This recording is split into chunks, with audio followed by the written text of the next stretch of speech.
As the federal government looks to get more electric vehicles on dealership lots, it's announcing another investment in the auto manufacturing supply chain. Ottawa has teamed up with Quebec's government to unveil plans for an EV battery material production plant in Bécancour. We've inserted Quebec in the highest portion of the value chain of the car of the future. That's a huge achievement. Ottawa will be putting up a $322 million conditional contribution, while Quebec will match that dollar figure through a forgivable loan, as Ford teams up with a pair of South Korean companies in the latest Canadian EV announcement.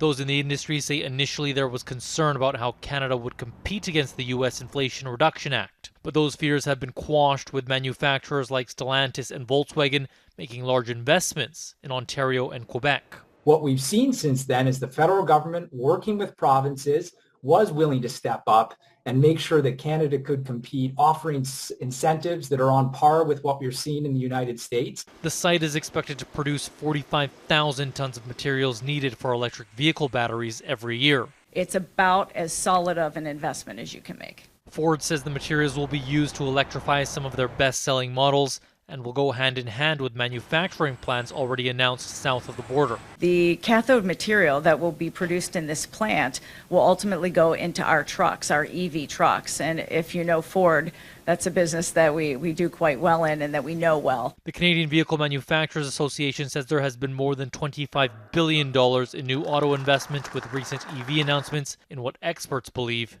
is a safe bet. Globally, there's been like $1.2 trillion that's been spent on this transition to date and more to come. So there's really a situation, no going back.